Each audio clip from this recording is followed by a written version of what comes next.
ബഹുദൂതരുമായി മേഘത്തേരതിൽ N പ്രിയ രക്ഷകനെഴുന്നള്ളുന്നു.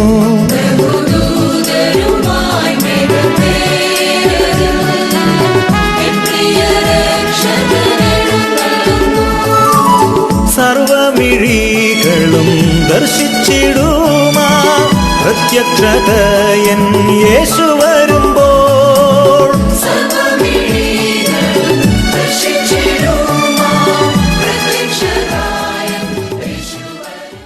ദൈവനാമത്തിന് മഹത്വം ഉണ്ടാകട്ടെ. ആലപ്പുഴ പത്തനംതിട്ട സെക്ഷൻ്റെ ശാബ സ്കൂൾ ലെസൺ സ്റ്റഡി പ്രോഗ്രാമിലേക്ക് ഏവർക്കും ഹാർദവമായ സ്വാഗതം. നാം ഈ 4ാമത്തെ ക്വാർട്ടർ തുടങ്ങുമ്പോൾ നമുക്ക് ഒരു പുതിയ തുടക്കം, ഒരു പുതിയ ജനതയെ പരിചയപ്പെടുവാനും ഒരു പുതിയ തുടക്കക്കാരായി തീരുവാനും നമ്മുടെ യാത്രയിൽ വളരെയേറെ ശക്തിമത്തായി തീരുവാനുമുള്ള പാഠങ്ങളാണ് ഈ ക്വാർട്ടറിൽ നമുക്ക് ക്രമീകൃതമായി ലഭിച്ചിരിക്കുന്നത്. യോശുവയുടെ വിശ്വാസ പാഠങ്ങളിലൂടെ, വിശ്വാസ ജീവിതത്തിലൂടെ നമുക്ക് ലഭിക്കുന്ന ഉദാത്തമായ ഉദാഹരണങ്ങളും നല്ല അനുഭവങ്ങളും നമ്മുടെ വിശ്വാസ ജീവിതത്തെ ഈടുറ്റതാക്കുവാനും കർത്താവിൻ്റെ സന്നിധിയിലേക്കുള്ള പ്രയാണത്തിൽ നാം താണുപോകാതെ വീണുപോകാതെ മുന്നേറുവാനും ഈ പാഠപഠനങ്ങൾ നമ്മെ സഹായിക്കുമെന്നുള്ളതിന് യാതൊരു സംശയവുമില്ല. യോശുവയുടെ പുസ്തകത്തെ ആധാരമാക്കിയാണ് 4ാം ക്വാർട്ടറിൽ നാം പഠിക്കുന്നത്. ഈ ക്വാർട്ടറിലെ പാഠങ്ങൾ തയ്യാറാക്കിയിരിക്കുന്നത് ബാണ മാർജി റോസി എന്ന് പറയുന്നതായ ഒരു തിയോളജിയനാണ് ഈ പാഠങ്ങൾ നമുക്ക് പഠനം ചെയ്ത് തന്നിരിക്കുന്നത്. അപ്പോൾ ഈ ക്വാർട്ടറിൽ നാം പഠിക്കുന്നതായ യോശുവയുടെ വിശ്വാസ ജീവിതം നമുക്ക് മാതൃകയാക്കുവാനുള്ള നല്ല പാഠങ്ങളിലൂടെ കടന്നു പോകുമ്പോൾ സ്വർഗത്തിലെ ദൈവം തൻ്റെ പരിശുദ്ധാത്മാവിനാൽ നമ്മെ ധൈര്യമുള്ളവരും ഉറപ്പുള്ളവരും ദൈവവചനത്തിൽ വേരൂന്നി ജീവിക്കുന്നവരും നല്ല സാക്ഷ്യമുള്ളവരും ഒക്കെ ആക്കുവാൻ തക്കവണ്ണം കർത്താവ് നമ്മളെ സഹായിക്കട്ടെ. നമുക്കൊരു വാക്ക് പ്രാർത്ഥിക്കാം. കാരുണ്യവാനായ ഞങ്ങളുടെ നല്ല ദൈവമേ, സ്വർഗപിതാവേ, അവിടുത്തെ സന്നിധിയിൽ തിരുവചനങ്ങളെ പഠിക്കുവാൻ തക്കവണ്ണം ഏഴകളായ അടിയങ്ങൾക്ക് ഈ കാലങ്ങളിൽ ലഭിച്ചിരിക്കുന്ന നല്ല അവസരങ്ങളെ ഓർത്ത് നന്ദിയോടെ സ്തോത്രം ചെയ്യുന്നു. ദൈവമേ, ഈ പാഠങ്ങൾ അടിയങ്ങൾ യോശുവയുടെ പുസ്തകത്തെ ആധാരമാക്കി ആരംഭം മുതൽ പഠിക്കുമ്പോൾ അതിൻ്റെ അന്തസത്ത മനസ്സിലാക്കുവാൻ, ആഴങ്ങൾ മനസ്സിലാക്കുവാൻ, ഒളിഞ്ഞിരിക്കുന്ന ദൂതുകൾ ഞങ്ങൾക്ക് പകർന്നു തരുവാൻ അവിടുത്തെ പരിശുദ്ധാത്മാവ് ഞങ്ങളുടെ ഉള്ളങ്ങളോട് ഇടപെടണമെന്ന് പ്രാർത്ഥിക്കുന്നു. അടിയനോടൊപ്പം പാഠം പഠിക്കുന്ന എല്ലാവരെയും തിരുസന്നിധിയിൽ സമർപ്പിക്കുന്നു. ആയിരിക്കുന്ന ഇടങ്ങളിൽ കർത്താവ് അവരെ അതിശയകരമായിട്ട് അനുഗ്രഹിക്കുമാറാകണമെന്ന് പ്രാർത്ഥിക്കുന്നു. ദൈവമായ കർത്താവിൻ്റെ കൃപ കൂടെ ഇരിക്കണമേ. ആദിയോടന്തം ഞങ്ങളെ അനുഗ്രഹിക്കണം. യേശുവിൻ്റെ നാമത്തിൽ തന്നെ ആമേൻ. യോശുവയുടെ പുസ്തകം വേദപുസ്തകത്തിലെ ആദ്യത്തെ മോശയുടെ പുസ്തകം കഴിഞ്ഞ് ഉള്ളതായ പുസ്തകമാണ് യോശുവയുടെ പുസ്തകം. യോശുവയുടെ പുസ്തകത്തെക്കുറിച്ച് നമ്മൾ പഠിക്കുമ്പോൾ മോശയാണ് അവിടെയും ഒരു കഥാപാത്രം, മെയിൻ കഥാപാത്രമെന്ന് 1-ാം അധ്യായത്തിൽ നമുക്ക് കാണുവാൻ കഴിയും. മോശയുടെ പുസ്തകത്തിൽ മോശ എന്ന കഥാപാത്രം എപ്രകാരമാണ് ഇസ്രായേൽ ജനത്തെ നടത്തുവാൻ തക്കവണ്ണം പുറപ്പാടിൻ്റെ സമയം മുതൽ ആവർത്തനം ചെയ്യുന്ന സമയം വരെ മോശ എന്ന ആ ദൈവത്തിൻ്റെ ദാസൻ എപ്രകാരം നിന്നു എന്നെല്ലാം നമുക്ക് കഴിഞ്ഞ പാഠങ്ങളിലൂടെയൊക്കെ നമ്മൾ പഠിക്കേണ്ടായി. പുറപ്പാടിൻ്റെ പുസ്തകത്തിലൊക്കെ വളരെ ശക്തമായിട്ട് മോശയുടെ ദൂതുകൾ നാം ശ്രവിക്കുകയുണ്ടായി. എന്നാൽ യോശുവയുടെ പുസ്തകം നമ്മൾ പഠിക്കുമ്പോൾ ഒരു പുതിയ തലമുറയെയും ഒരു പുതിയ നേതാവിനെയും നമ്മൾ പരിചയപ്പെടുകയാണ് ചെയ്യുന്നത്. യോശുവയുടെ പുസ്തകത്തിൽ 40 ആണ്ട് പ്രയാണം ചെയ്ത ജനം മോശ മരിച്ചതിന് ശേഷം അവർ യോശുവയിലേക്ക് ഉറ്റുനോക്കുമ്പോൾ, യോശുവയുടെ വായിൽ നിന്ന് കേൾക്കുവാൻ ശ്രമിക്കുമ്പോൾ ആ ജനത്തോട് സംസാരിക്കുന്ന, ജനത്തെ നടത്തുന്നതായ, ദേശം വിഭാഗിച്ച് കൊടുക്കുന്നതായ, ദൈവത്തിൻ്റെ വചനത്തിൽ ഇടത്തോട്ടോ വലത്തോട്ടോ മാറാത്ത ഒരു ലീഡറെ നാം യോശുവയുടെ പുസ്തകത്തിലൂടെ പരിചയപ്പെടുവാൻ തക്കവണ്ണം ദൈവത്തിൻ്റെ പരിശുദ്ധാത്മാവ് നമ്മളെ സഹായിക്കട്ടെ. ഓരോ പാഠങ്ങളും നമുക്ക് പ്രത്യാശ പകരുന്ന പാഠങ്ങളാണ്. നമ്മുടെ ജീവിതത്തിൽ അത് വളരെ മൂല്യങ്ങൾ വർദ്ധിപ്പിക്കുവാൻ തക്കവണ്ണം സഹായിക്കുന്ന, ആത്മീയ വർധനവിന് ആവശ്യമായ പാഠങ്ങളാണ് നമുക്ക് നൽകപ്പെട്ടിരിക്കുന്നത്. 1-ാമത്തെ പാഠം എന്ന് പറയുന്നത് നാം പഠിക്കുമ്പോൾ, അതായത് 1-ാമത്തെ പാഠം ഇങ്ങനെയാണ് പഠിക്കുന്നത്: വിജയത്തിൻ്റെ വിജയം നമുക്ക് ലഭിക്കുന്നതിന് വേണ്ടി വിജയത്തിൻ്റെ റെസിപ്പി, അല്ലെങ്കിൽ റെസിപ്പി എന്ന് പറയുമ്പോൾ നമുക്കറിയാം രുചിക്കൂട്ടെന്നാണ് അർത്ഥം. ഒരു സാധനം ഉണ്ടാക്കുവാൻ ആവശ്യമായ ആ ഇൻഗ്രീഡിയൻറ്റിനെ നമ്മൾ അതെങ്ങനെയാണ് ഉണ്ടാക്കുന്നതെന്നും അതിലെന്തൊക്കെയാണ് ചേരുന്നത്, അത് റെസിപ്പി എന്നുള്ള വാക്ക് തന്നെ നമ്മൾ ഭക്ഷണവുമായി ബന്ധപ്പെടുത്തി നാം സർവ്വസാധാരണമായിട്ട് കേൾക്കുന്ന ഒരു വാക്കാണ്. ഇവിടെ ഈ ലേഖകൻ നമ്മൾ പഠിപ്പിക്കുന്ന ആദ്യത്തെ പാഠത്തിലൂടെ പഠിപ്പിക്കുന്നതായ കാര്യം സക്സസ്സിന് വേണ്ടതായ റെസിപ്പിയാണ്. അതിൻ്റെ ഒരു രുചിക്കൂട്ട്, അല്ലെങ്കിൽ അതെങ്ങനെയാണ് അത് തയ്യാറാക്കുന്നത്, അതെങ്ങനെ നമുക്ക് സക്സസ് പ്രാപിക്കാം, എന്തൊക്കെ ചേർന്നാലാണ് സക്സസ് അല്ലെങ്കിൽ വിജയം ലഭിക്കുന്നത് എന്നുള്ളതായ പാഠമാണ് ഒന്നാമത്തെ പാഠം. യോശുവയുടെ പുസ്തകം 1-ാം അധ്യായം അതിനെ ആധാരമാക്കിയാണ് നമുക്ക് നൽകി തന്നിരിക്കുന്നത്. നാം പഠിക്കുമ്പോൾ ദൈവത്തിൻ്റെ ദാസനായ മോശയുടെ മരണശേഷം, ദൈവത്തിൻ്റെ ദാസനായ മോശയുടെ മരണശേഷം അദ്ദേഹത്തിൻ്റെ ശുശ്രൂഷക്കാരനായ യോശുവയെ തിരഞ്ഞെടുക്കുന്ന ഒരു അധ്യായമാണ് 1-ാം അധ്യായത്തിൽ നമുക്ക് പഠിക്കുവാൻ തക്കവണ്ണമുള്ളത്. അതിനകത്ത് മനപ്പാഠവാക്യം എന്ന് വായിക്കുമ്പോൾ യോശുവ 1:7 മനപ്പാഠവാക്യം. എൻ്റെ ദാസനായ മോശ നിന്നോട് കൽപ്പിച്ചിട്ടുള്ള ന്യായപ്രമാണമൊക്കെയും അനുസരിച്ച് നടക്കേണ്ടുന്നതിന് നല്ല ഉറപ്പും ധൈര്യമുള്ളവനായി മാത്രം ഇരിക്കുക. ചെല്ലുന്നിടത്തൊക്കെയും നീ ശുഭമായിരിക്കേണ്ടുന്നതിന് അത് വിട്ട് ഇടത്തോട്ടോ വലത്തോട്ടോ മാറരുത് എന്നുള്ളതായ തിരുവചനമാണ് നമുക്ക് ഇവിടെ കാണുവാൻ തക്കവണ്ണം കാണുന്നത്. അതായത് മോശ കൊടുത്ത വചനം, ദൈവത്തിൽ നിന്ന് പ്രാപിച്ച വചനം മോശ വിടാതെ യോശുവയിലേക്ക് പകർന്നു കൊടുത്തു. കാരണം മോശ പോയിടത്തെല്ലാം ഹോരേബ് പർവ്വതത്തിൽ മോശ ഇരുന്ന സ്ഥലത്ത് യോശുവ ഇരുന്നില്ല എങ്കിലും കുറച്ച് താഴെയായിട്ടായിരുന്നു. മോശയോടൊപ്പം തന്നെ യോശുവ എല്ലാം ഇപ്പോഴും ഉണ്ടായിരുന്നു. 40 വർഷത്തെ ജീവിതം നോക്കുമ്പോൾ സമാഗമന കൂടാരം വിട്ടുപിരിയാതെ ഇരുന്ന ഒരു വ്യക്തിയായിരുന്നു യോശുവ എന്ന് നമുക്ക് പഠിക്കുവാൻ തക്കവണ്ണം കഴിയും. അത്രമാത്രം മോശയോടടുത്ത് ജീവിച്ച് ദൈവത്തിൻ്റെ വചനങ്ങൾ തൻ്റെ കാതിൽ കേൾക്കുവാനും ദൈവത്തിൻ്റെ മഹത്വം തനിക്ക് കാണുവാനും ഇടിമുഴക്കത്തിൻ്റെ മറവിൽ സംസാരിക്കുന്ന ദൈവത്തിൻ്റെ ശബ്ദം തിരിച്ചറിയുവാനും ഒക്കെ കഴിഞ്ഞതായ ഒരു ദൈവദാസനായിരുന്നു യോശുവ.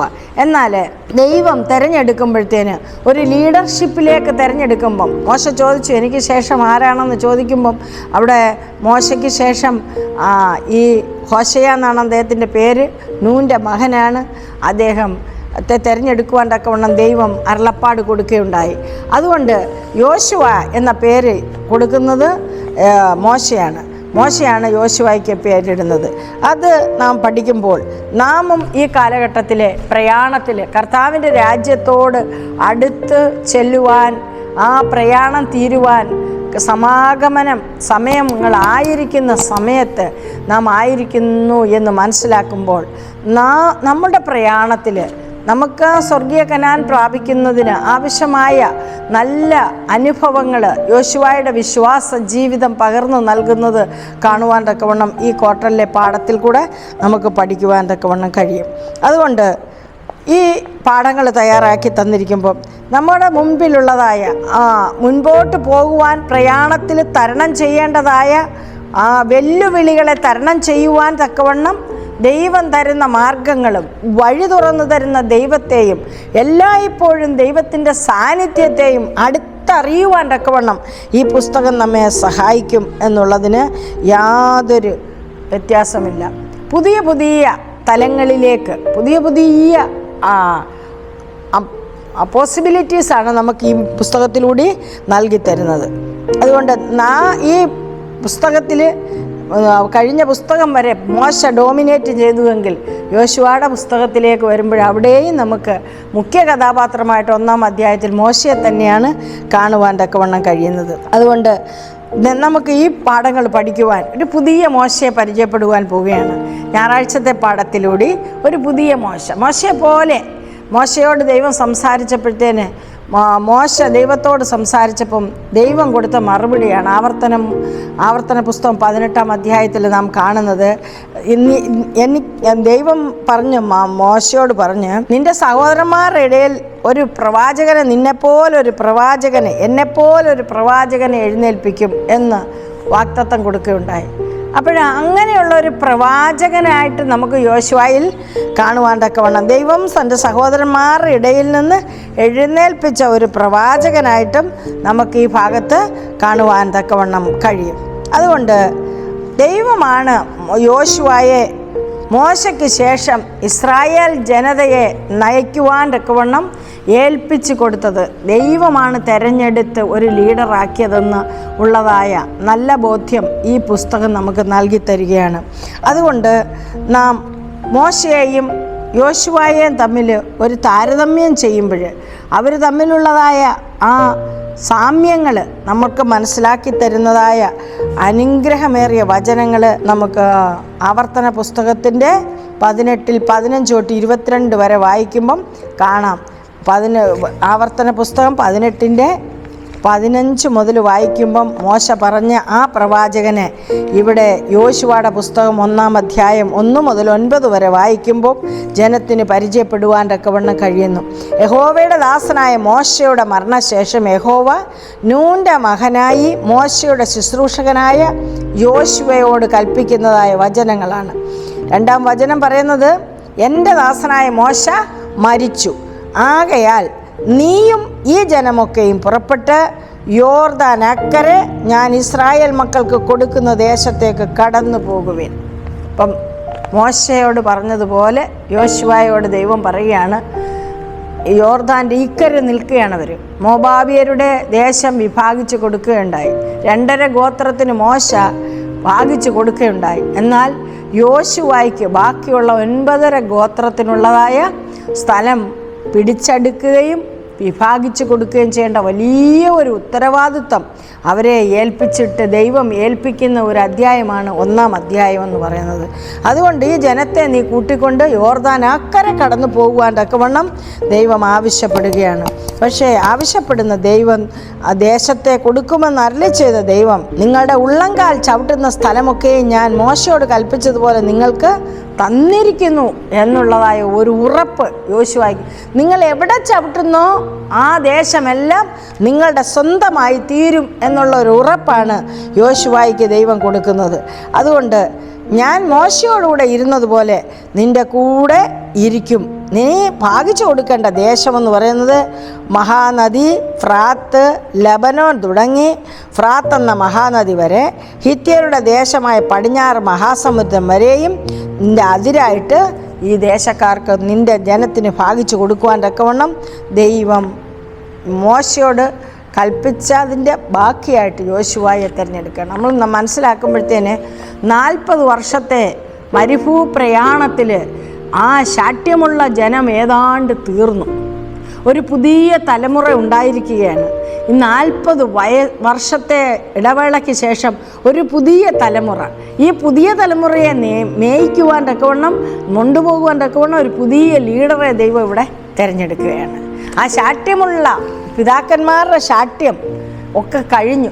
അവരൊക്കെയും മരുഭൂമിയിൽ കെട്ടടങ്ങി എന്ന് നമുക്ക് മനസ്സിലാക്കുവാൻ. അവർ മരിച്ചു ഒടുങ്ങി തീരുകയാണ്. മോശ മരിച്ചു, അഹരോൻ മരിച്ചു. അങ്ങനെയുള്ളതായ ഒരുപാട് കാര്യങ്ങൾ സംഭവിച്ചതിന് ശേഷമാണ് ഈ ജനത്തെ അക്കരയേക്ക് കൊണ്ടുപോകാൻ തക്കവണ്ണം ഇപ്പോൾ ഏകദേശം 60 വയസ്സ് പ്രായമുള്ള യോശുവയെ ദൈവം തിരഞ്ഞെടുക്കുന്നത്. 20 വയസ്സിന് മുകളിലുള്ളവരെ തിരഞ്ഞെടുത്തപ്പം യോശുവ, കാലേബ് അവരൊക്കെ ഉണ്ടായിരുന്നു. എന്നാൽ നമ്മൾ വായിച്ചു വരുമ്പോഴത്തേന് യോശുവയുടെ നമ്മൾ വായിച്ച് വരുമ്പം കാലേബിൻ്റെയൊക്കെ പ്രായം പറയുമ്പോഴത്തേന് ഈ ദേശം വിഭാഗിക്കുന്ന സമയത്ത് കാലേബ് പറയുന്നുണ്ട്, എനിക്ക് ഈ മല തന്നാൽ മതി, എനിക്കിപ്പോൾ 85 വയസ്സായാലും അതൊക്കെ നന്നായിട്ട് ചെയ്യുവാനുള്ള ത്രാണിയുണ്ടെന്ന്. അപ്പോൾ യോശുവയും ഏകദേശം അതുപോലെ ഒരു 10-60 വയസ്സ് കഴിഞ്ഞ ഒരു വ്യക്തി ആയിരിക്കണം എന്ന് നമുക്ക് മനസ്സിലാകുന്നുണ്ട്. ഇവിടെ ഈ യോശുവയോട് പറയുകയാണ്, നിൻ്റെ ജീവകാലത്തൊരിക്കലും ഒരു മനുഷ്യനും നിൻ്റെ നേരെ നിൽക്കുകയില്ല. ഞാൻ മോശയോടുകൂടെ ഇരുന്നതുപോലെ നിന്നോടുകൂടെയും ഇരിക്കും. ഒരു വലിയ ഉറപ്പ് ദൈവം കൊടുക്കുകയാണ്. അത് എന്ത് ചെയ്തു? അതുപോലെ യോശുവ തൻ്റെ ജീവിതത്തിലേക്ക് ഏറ്റെടുക്കുകയുണ്ടായി.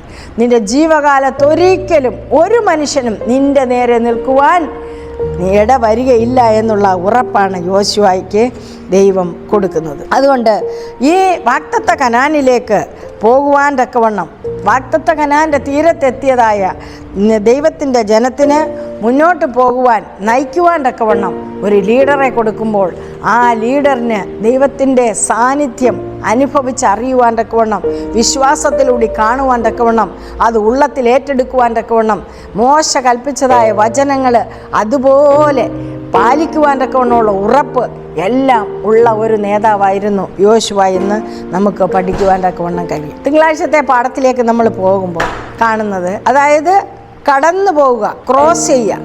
പിന്നെ പറയുന്നത്, അവിടുന്ന് യോശുവയോട് പറഞ്ഞത് 4 കാര്യമാണ്.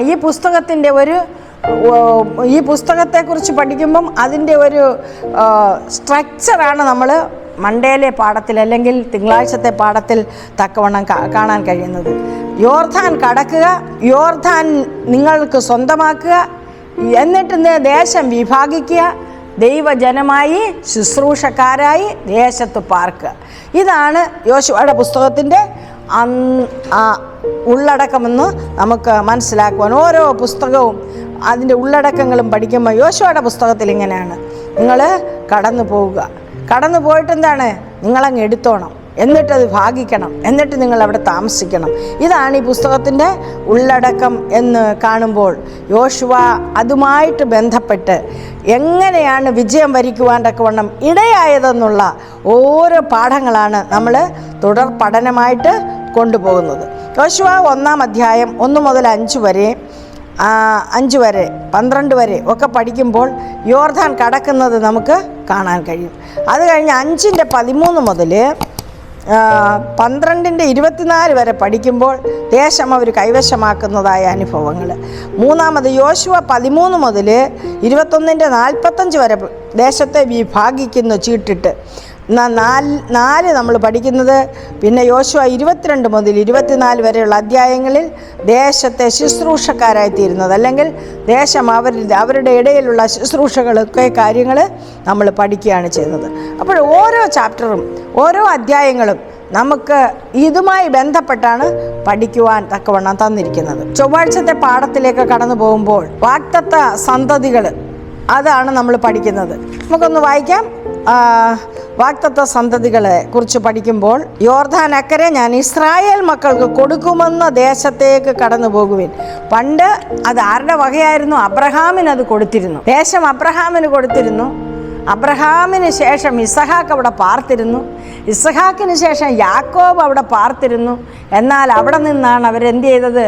ഫറവോൻ്റെ നാടായ മിസ്രൈമിലേക്ക് ക്ഷാമമുഖാന്തരം ചേക്കേറിയതെന്ന് പുറപ്പാട് പുസ്തകം വ്യക്തമായിട്ട് നമ്മൾ പഠിക്കുകയുണ്ടായി. എന്നാൽ അവിടെ നിന്ന് മടങ്ങി വരുന്ന, പുറപ്പാട് തൊട്ട് മടങ്ങി വരുന്ന ജനത്തെ നാം കാണുകയുണ്ടായി. എന്നാൽ ഇവിടെ യോശുവയുടെ പുസ്തകത്തിലേക്ക് വരുമ്പോൾ 40 ആണ്ട് കഴിഞ്ഞ ഒരു തലമുറയെ നമ്മൾ പരിചയപ്പെടുകയാണ്.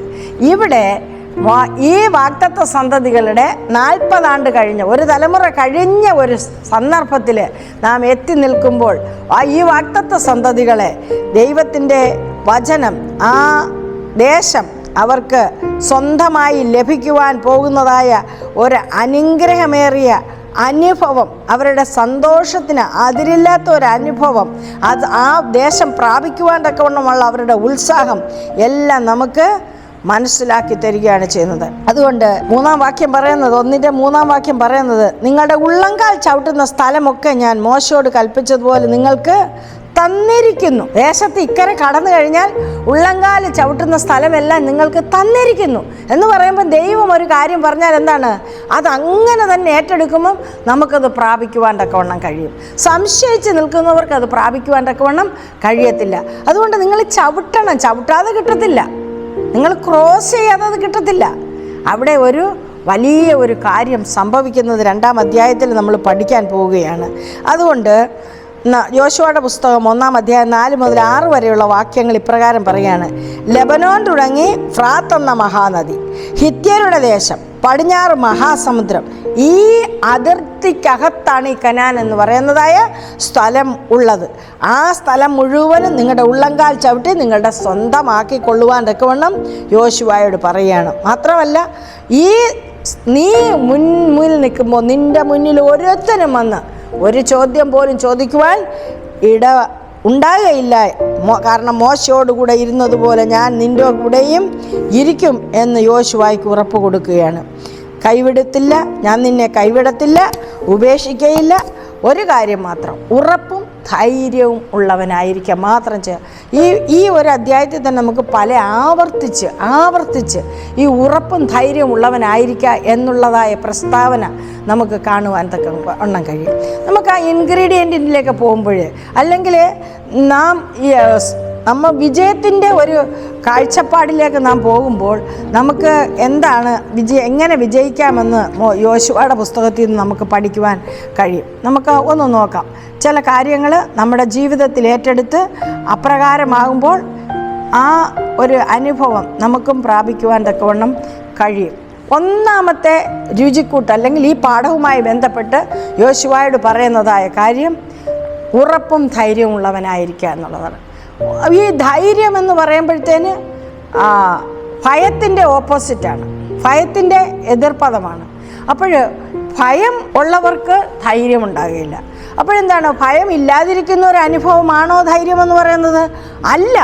ഭയത്തെ കീഴടക്കുവാൻ തക്കവണ്ണം നമ്മളിൽ നമുക്ക് വേണ്ടി നിൽക്കുന്ന ഒരാളിൻ്റെ കൂടെ സഞ്ചരിച്ച് കിട്ടുന്നതായ ഒരു ഉറപ്പാണ് ധൈര്യം എന്ന് പറയുന്നത്. അപ്പം ഭയമില്ലാതിരിക്കുന്ന ഒരു അനുഭവമല്ല, മറിച്ച് ഭയത്തെ മറികടക്കുവാനുള്ളതായ ഒരു ആത്മവിശ്വാസം ലഭ്യമാകുന്ന ഒരു അനുഭവമാണ് ധൈര്യം. അതെങ്ങനെയാണ് യോശുവയിൽ പ്രാപിക്കുന്നത്? നീ ഉറപ്പും ധൈര്യമുള്ള ഞാൻ നിൻ്റെ കൂടെ ഇരിക്കും, ഒരു നിമിഷം പോലും ഞാൻ നിന്നെ ഒറ്റയ്ക്ക് വിടുകയില്ല എന്നുള്ളതായ ആ ശബ്ദം, ദൈവത്തിൻ്റെ ശബ്ദം, അതാണ് യോശുവയെ മുന്നോട്ട് ധൈര്യമായിട്ട് നടത്തുവാൻ തക്കവണ്ണം ഇടയാക്കി തീർത്തതെന്ന് നാം മനസ്സിലാക്കുമ്പോൾ ഭയമില്ലാതിരിക്കുന്ന അനുഭവമല്ല, ഭയമുണ്ട്. എല്ലാവർക്കും ഭയമുണ്ട്. ഈ ലോകത്തിലായിരിക്കുന്ന എല്ലാ വ്യക്തികൾക്കും ഏതെങ്കിലും തരത്തിലുള്ള ഭയമുണ്ട്. എന്നാൽ ആ ഭയത്തെ നാം മറികടക്കുവാൻ തക്കവണ്ണമുള്ള ആത്മവിശ്വാസം ദൈവത്തിൽ നിന്ന് നേടുന്ന ഒരു അനുഭവമാണ് നമുക്ക് യോശുവയോട് പറയുന്നത് ഉറപ്പും ധൈര്യമുള്ളവനായിരിക്കുക. ധൈര്യമുണ്ടെങ്കിൽ മാത്രമേ ഉറച്ചു നിൽക്കുവാൻ കഴിയുള്ളൂ.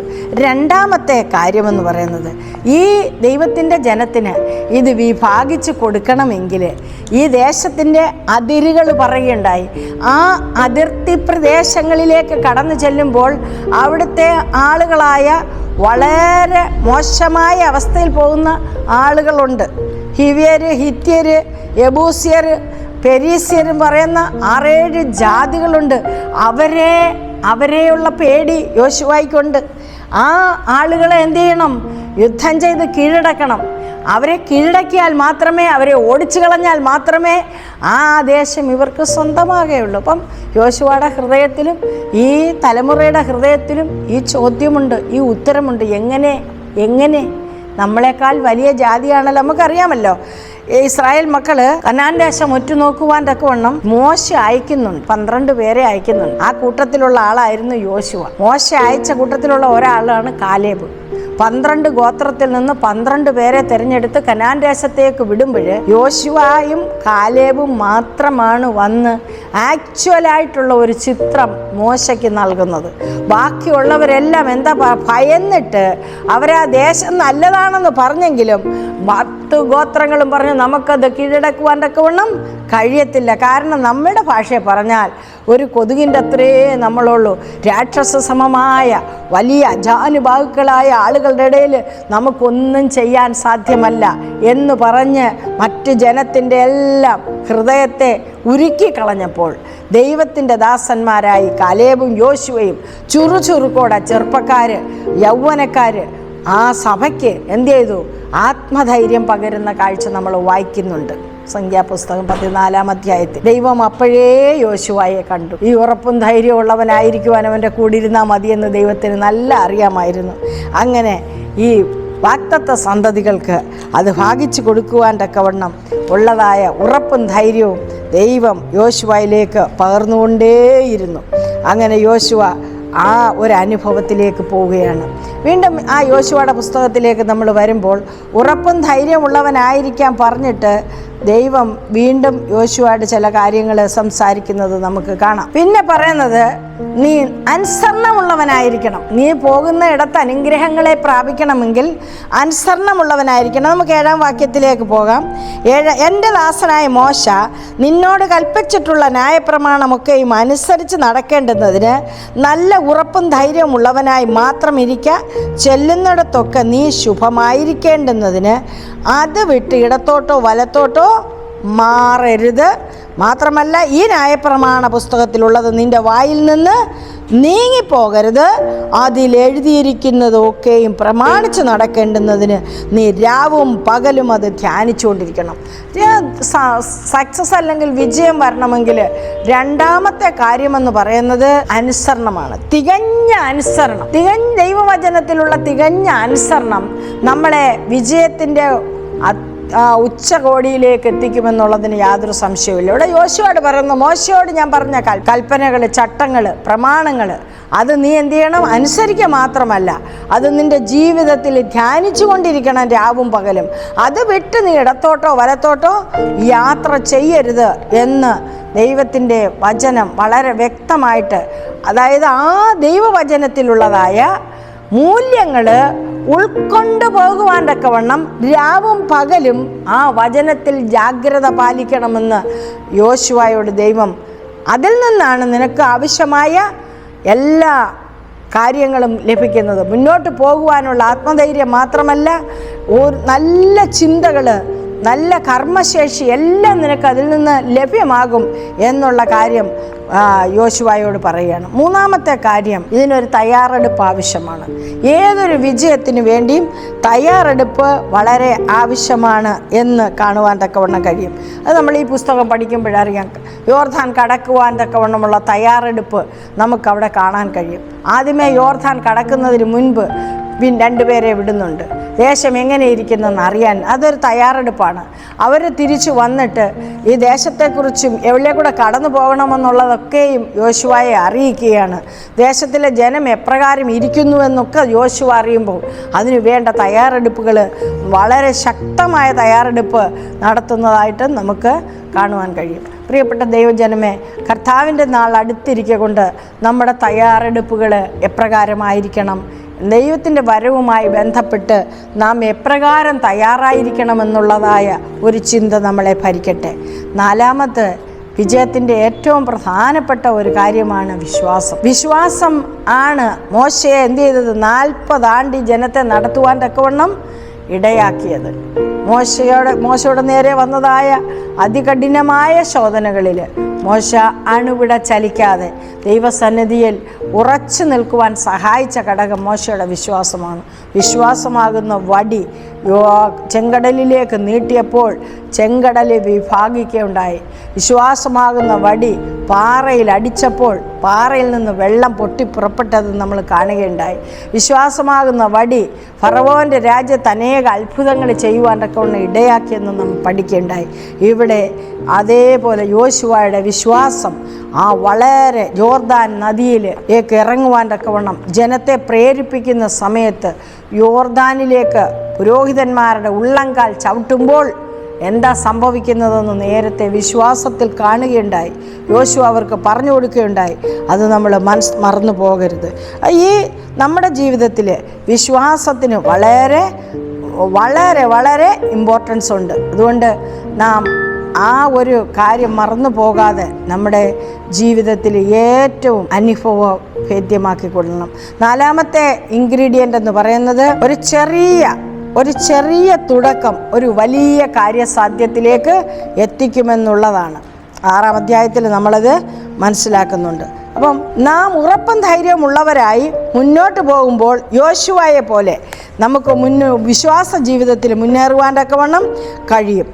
എഫേസ്യ ലേഖനം 6-ാം അധ്യായം അതിൻ്റെ 10 മുതൽ 18 വരെയുള്ള വാക്യങ്ങളിൽ അപ്പോസ്തലനായ പൗലോസ് നമ്മുടെ വിശ്വാസ ജീവിതത്തിൽ നാം ഒരു പോരാളിയായിരിക്കുവാൻ, ഒരു യോദ്ധാവായിരിക്കുവാൻ ധരിക്കേണ്ടതായ സർവായുധ വർഗത്തെക്കുറിച്ച് പഠിപ്പിക്കുന്നുണ്ട്.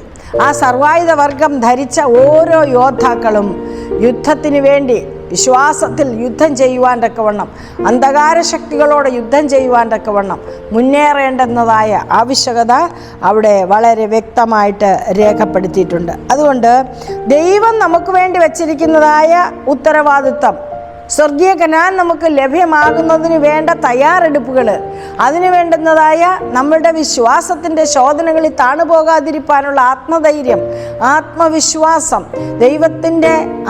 ദൈവം നമ്മുടെ കൂടെ ഇരിക്കുന്ന അനുഭവം, നമ്മുടെ ഉള്ളത്തിൽ പ്രാപിക്കുന്ന ആ അനുഭവങ്ങൾ, ഇതെല്ലാം നമ്മളെ കർത്താവിൻ്റെ രാജ്യത്തിലേക്ക് കൊണ്ടുപോകുവാൻ തക്കവണ്ണം ഇടയാക്കി തീർക്കും. നമ്മുടെ മുമ്പിൽ അനവധി പ്രതിസന്ധികളുണ്ട്. വിശ്വാസ ജീവിതത്തിൽ നാൾക്ക് നാൾ പ്രതിസന്ധികളിലൂടെ കടന്നു പോവുകയാണ്. എല്ലാ പ്രതിസന്ധികളെയും തരണം ചെയ്യുവാനുള്ള ആത്മധൈര്യം കർത്താവിൻ്റെ സാന്നിധ്യം കൊണ്ട് നമുക്ക് ആ വാഗ്ദത്തത്തിൽ വിശ്വസിക്കുന്നവർക്ക് ലഭ്യമാകും. അതുകൊണ്ട് ഈ നാളുകളിൽ ദൈവം നമ്മോട് പറയാണ്, നിങ്ങൾ ഉറപ്പും ധൈര്യമുള്ളവരായി മാത്രം ഇരിക്കാം. മോശയോട് ഞാൻ പറഞ്ഞിട്ടുള്ള ആ വിശ്വാസ പ്രമാണങ്ങൾ, അല്ലെങ്കിൽ ദൈവത്തിൻ്റെ കൽപ്പനകളും ചട്ടങ്ങളും അണുവിട തെറ്റിക്കാതെ അനുസരിക്കണം. ഇടത്തോട്ടോ വലത്തോട്ടോ മാറി കോംപ്രമൈസ് ചെയ്യരുത്. അത് ധ്യാനിക്കണം രാപകൽ. യഹോവയുടെ ന്യായപ്രമാണം രാപകൽ ധ്യാനിക്കുന്ന മനുഷ്യൻ ഭാഗ്യവാൻ. അങ്ങനെ വരുമ്പോൾ നാം വ്യാഴാഴ്ചത്തെ പാഠത്തിലേക്ക് വരുന്നത് വിജയശ്രീ ലാളിതരായി വർദ്ധിച്ചു വരുന്ന ഒരു ജനത്തെയാണ് നമുക്ക് കാണുവാൻ തക്കവണ്ണം കഴിയുന്നത്. 7-ാം വാക്യം ഒന്നുകൂടെ വായിക്കാം. ഈ ന്യായപ്രമാണ പുസ്തകത്തിലുള്ളത് നിൻ്റെ വായിൽ നിന്ന് നീങ്ങിപ്പോകരുത്. ഇതിലെഴുതിയിരിക്കുന്നത് പോലെ ഒക്കെയും പ്രമാണിച്ച് നടക്കേണ്ടതിന് രാവും പകലും ധ്യാനിച്ചുകൊണ്ടിരിക്കണം. എന്നാൽ നിൻ്റെ പ്രവൃത്തി സാധിക്കും. ഏത് പ്രവൃത്തിയാണ് ദൈവം കൊടുക്കുന്നത്? ഇസ്രായേൽ മക്കൾക്ക്, വാഗ്ദത്ത സന്തതികൾക്ക് കനാൻ ദേശം വിഭാഗിച്ചു കൊടുക്കുന്നതായ യോശുവയുടെ പുസ്തകം 1-ാം അധ്യായം അതിൻ്റെ 7 മുതൽ 9 വരെ വായിക്കുമ്പം വിജയത്തിലേക്ക് നടത്തപ്പെടുവാൻ തക്കവണ്ണം ദൈവം വീണ്ടും ഉറപ്പും പ്രത്യാശയും കൊടുക്കുന്നതായ ഒരു വചനമാണ്. അതായത് ദൈവത്തിൻ്റെ ന്യായപ്രമാണ പുസ്തകത്തിലുള്ളത് വായിൽ നിന്ന് പോകരുത്. അതിലെഴുതിയിരിക്കുന്നത് നീ പ്രമാണിച്ച് നടക്കേണ്ടുന്നതിന് രാവും പകലും അത് ധ്യാനിക്കണം. എന്നാൽ മാത്രമേ നിൻ്റെ പ്രവൃത്തി സാധിക്കുകയുള്ളൂ നീ കൃതാർത്ഥനായിരിക്കുകയും ചെയ്യത്തുള്ളൂവെന്ന്. കൃതാർത്ഥത അല്ലെങ്കിൽ ഒരു കാര്യം ചെയ്തിട്ട് അതിനകത്തുള്ളതായ ഒരു തൃപ്തികരമായ ഒരു അനുഭവത്തെയാണ് കൃതാർത്ഥത എന്ന് പറയുന്നത്. അപ്പം ഈ ദേശത്തെ പിടിച്ചടക്കുക, ദേശത്തേക്ക് കയറുക, പിടിച്ചടക്കുക, അതിനെ ഡിവൈഡ് ചെയ്യുക, ജനത്തിന് കൊടുത്ത് അവിടെ ജീവിക്കുക. ഇതാണ് യോശുവയ്ക്ക് കൊടുക്കുന്നതായ ദൈവത്തിൻ്റെ ആലോചന എന്ന് പറയുന്നത്. ആ കാര്യം ചെയ്യുവാൻ തക്കവണ്ണം യോശുവയെ ചുമതലപ്പെടുത്തുമ്പോൾ ദൈവത്തിൻ്റെ ആലോചന, യോശുവയോടുള്ളതായ ഏറ്റവും വലിയ ആലോചന ഇത്ര മാത്രമാണ്: ദൈവം കൊടുത്തിരിക്കുന്ന ന്യായപ്രമാണം നിൻ്റെ വായിൽ നിന്നും നിൻ്റെ ഹൃദയത്തിൽ നിന്നും മാറിപ്പോകാതിരിക്കുവാൻ അത് രാവും പകലും ധ്യാനിക്കണം. ദൈവത്തിൻ്റെ വചനം നാം ധ്യാനിക്കുമ്പോഴാണ് ദൈവത്തിൻ്റെ ആലോചന നമുക്ക് അകക്കണ്ണുകൾ കൊണ്ട് വ്യക്തമാകുകയും പുറമേ ഉള്ള നമ്മുടെ ജീവിതത്തിൽ അത് സാധിപ്പിച്ചെടുക്കുവാൻ തക്കവണ്ണം, ആ ആലോചന ഫുൾഫില്ല് ചെയ്യുവാൻ തക്കവണ്ണം നമുക്ക് സാധ്യമായി തീരുന്നതും എന്ന് യോശുവയോട് ദൈവത്തിൻ്റെ അരുളപ്പാട് പോലെ നമ്മളോടും ഈ നാളുകളിൽ പറയുകയാണ്. ദൈവത്തിൻ്റെ വചനം പറയുന്നത് ഓരോ നിമിഷവും ദൈവത്തിൻ്റെ പാതയിൽ കൂടെ, അവിടുന്ന് കാണിക്കുന്ന വഴിയിലൂടെ, വഴിയും സത്യവും ജീവനുമായവനിലൂടെ നാം മുന്നോട്ട് പോയെങ്കിൽ മാത്രമേ നമുക്ക് പിതാവിൻ്റെ രാജ്യത്തിൽ നമുക്കായി ഒരുക്കിയിരിക്കുന്ന നിത്യഭവനം സ്വന്തമാക്കുവാൻ തക്കവണ്ണം കഴിയുള്ളൂ എന്ന കാര്യം നാം മറന്നു പോകരുത്. ഇവിടെ വളരെ ക്രൂഷ്യലായിട്ടുള്ള ഒരു അനുഭവത്തിൽ യോശുവ എന്ത് ചെയ്യണമെന്ന് അറിയാൻ വയ്യാതെ പകച്ചു നിൽക്കുന്ന അനുഭവത്തിൽ ദൈവം കൊടുക്കുന്ന ആലോചന പ്രകാരം യോശുവ ധൈര്യപ്പെട്ടിട്ട് എന്താ ചെയ്യുന്നത്? 10 തൊട്ട് 10ഉം 11ഉം വാക്യങ്ങളിൽ യോശുവ ധൈര്യമുള്ളവനായിട്ട് എഴുന്നേറ്റ് പ്രമാണികളോട് പറയുകയാണ്, പാളയത്തുകൂടെ ചെന്നിട്ട് ജനങ്ങളോട് പറയുകയാണ്, ദൈവമായ യഹോവ നിങ്ങൾക്ക് അവകാശമായി തരുന്ന ദേശം കൈവശമാക്കുവാൻ ചെല്ലേണ്ടുന്നതിന് നിങ്ങൾ 3 ദിവസം കഴിഞ്ഞിട്ട് യോർദാൻ അക്കരെ കടക്കേണ്ടതാകിയാൽ ഭക്ഷണ സാധനങ്ങൾ ഒരുക്കുവാൻ തക്കവണ്ണം പറയുന്നതായ ഒരനുഭവം ഇവിടെ വളരെ വ്യക്തമായിട്ട് നാം മനസ്സിലാക്കേണ്ടതായ കാര്യം, ആ ദേശത്തേക്ക് യോശുവ മുമ്പേ തൻ്റെ മനസ്സുകൊണ്ട് കടന്ന് ചെന്ന് എന്നുള്ളത് നമുക്ക് വ്യക്തമാണ്. തൻ്റെ ഹൃദയം കൊണ്ട് ആ ദേശം കൈവശമാക്കുവാനുള്ള ആത്മധൈര്യം പ്രാപിച്ചു കഴിഞ്ഞു. അതുകൊണ്ടാണ് പ്രമാണികളോട് ഇപ്രകാരം പറയുന്നത്. അതുകൊണ്ട് ദൈവത്തിൻ്റെ ജനമേ, ഈ കാലങ്ങളിൽ നമ്മളുടെ ക്രിസ്തീയ ജീവിതം വിജയകരമായി പര്യവസാനിക്കുവാനും നമുക്കൊരുക്കിയിട്ടുള്ളതായ നിത്യഭവനത്തിൽ നമ്മുടെ പിതാവ് കർത്താവിനോടൊപ്പം ആയിരിക്കുവാനുമുള്ള ഭാഗ്യകരമായ ഒരു വിളി നമുക്ക് നൽകി തന്നിട്ടുണ്ട്. കർത്താവിൻ്റെ വചനം പറയുന്നത് ആ വലിയ വലിയ ദിവസം ആഗതമാകുവാൻ പോവുകയാണ്. ഈ കാണുന്നത് ലോകം നമുക്ക് ശാശ്വതമല്ല. ഓരോ നിമിഷവും ഇവിടുത്തെ ജീവിതം നമുക്ക് ദുസ്സഹമാക്കിക്കൊണ്ടിരിക്കുന്നതായ എല്ലാ തരത്തിലും വളരെ ദുസ്സഹമാകുമ്പോൾ സ്വർഗീയ കനാനിലേക്ക് പ്രവേശിക്കുവാൻ തക്കവണ്ണം നമ്മുടെ കർത്താവ് തൻ്റെ ഭക്തരെ ചേർക്കുവാൻ തക്കവണ്ണം രാജാതി രാജാവായി കടന്നു വരുവാൻ സമയം ആഗതമാകുവാൻ പോവുകയാണ്. ഈ വേളയിൽ നമ്മളുടെ തയ്യാറെടുപ്പുകൾ, നമ്മൾ ദൈവത്തിൻ്റെ വചനം നമ്മുടെ ഹൃദയത്തിൽ എങ്ങനെയാണ് പരിവർത്തനം ചെയ്തുകൊണ്ടിരിക്കുന്നത് എന്നുള്ള കാര്യങ്ങൾ, ആ ശബ്ദത്തിനൊത്തവണ്ണം നമ്മൾ അവിടുത്തെ ശബ്ദം കേട്ട് അവിടുത്തെ അനുഗമിക്കുന്നുണ്ടോ എന്നൊരു ആത്മപരിശോധന വളരെ ആവശ്യമായിരിക്കുകയാണ്. യോശുവയുടെ പുസ്തകത്തിലെ ഓരോ വിശ്വാസ പാഠങ്ങളും നമ്മുടെ ജീവിതത്തിൻ്റെ സ്വന്തമാക്കുമ്പോൾ നമുക്കും ഈ പ്രയാണത്തിൽ ആത്മധൈര്യമുള്ളവരായി, ഉറപ്പുള്ളവരായി, ഭയം കൂടാതെ മുന്നോട്ട് പോയി ദൈവരാജ്യം ആഗതമാകുമ്പോൾ ഭക്തന്മാരോടുകൂടെ പ്രതിഫലം പ്രാപിക്കുവാൻ നമുക്ക് നമ്മുടെ ജീവിതവും മെച്ചപ്പെടുത്തുവാൻ സാധിക്കും എന്നുള്ള വലിയ പാഠമാണ് യോശുവയിലൂടെ നമുക്ക് നൽകുന്നത്. അതുകൊണ്ടാണ് യോശുവ 24 പറയുന്നത്, തൻ്റെ പ്രയാണകാലത്ത് ഒരു മനുഷ്യനും തനിക്ക് നേരെ നിൽക്കത്തില്ല എന്നുള്ളതായ ആ ജീവിതം അവസാനിക്കുമ്പം തൻ്റെ കുഞ്ഞുങ്ങളെയും ചേർത്തുകൊണ്ട് യോശുവ പറയുന്ന ഒരു വചനം നമ്മുടെയൊക്കെ ഭവനങ്ങളിൽ എപ്പോഴും സൂക്ഷിച്ചിരിക്കുന്നു. ഞാനും എൻ്റെ കുടുംബവുമോ ഞങ്ങൾ യഹോവയെ സേവിക്കും.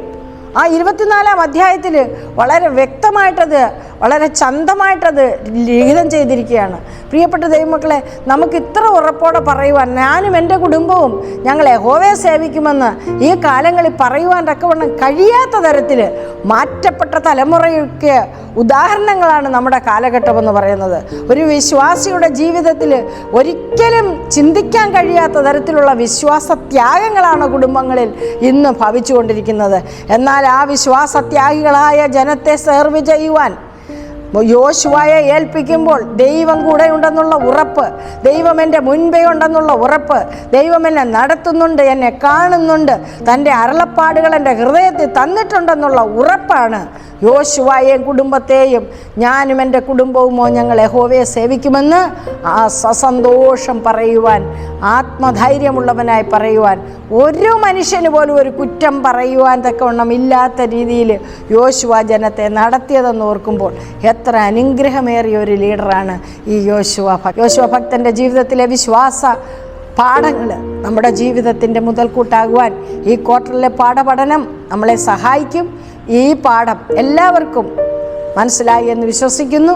ദൈവം നമ്മെ ശക്തമായിട്ട് അനുഗ്രഹിക്കുമാറാകട്ടെ. ആമേൻ. ഒരു വാക്ക് പ്രാർത്ഥിക്കാം. കരുണയുള്ള ദൈവമേ, അടിയങ്ങളെ കേൾപ്പിച്ച തിരുവചനത്തിനായി സ്തോത്രം. യോശുവയുടെ ജീവിതത്തെ അടിയങ്ങൾക്ക് മാതൃകയാക്കുവാൻ തന്നിരിക്കുന്ന വിശ്വാസ പാഠങ്ങളെ ഓർത്ത് സ്തോത്രം. ദൈവമേ, ഓരോ അധ്യായങ്ങളും ഞങ്ങൾ പഠിക്കുമ്പോൾ ഞങ്ങളുടെ ജീവിതം കൂടുതൽ ഉറപ്പും ധൈര്യവും പ്രത്യാശയും അനുസരണവും താഴ്മയും ദൈവമേ കർത്താവിനെ ശുശ്രൂഷിപ്പാൻ, അനേകരെ ശുശ്രൂഷിപ്പാൻ ഈ കാലങ്ങളിൽ സാക്ഷ്യമുള്ളവരാകുവാനും അടിയങ്ങളെ ഒരുക്കി സഹായിക്കണമെന്ന് പ്രാർത്ഥിക്കുന്നു. പാഠം അടിയനോടൊപ്പം പഠിച്ച എല്ലാവരെയും അനുഗ്രഹിക്കണം. അവിടുന്ന് രാജാതിരാജാവായി വരുമ്പോൾ അടിയങ്ങൾക്കും അസ്വർഗീയ ദേശം സ്വന്തമാക്കുവാൻ സഹായിക്കണമെന്ന് യേശു മൂലം ചോദിക്കുന്നു. പ്രാർത്ഥന കേൾക്കണം നല്ല പിതാവേ. ആമേൻ.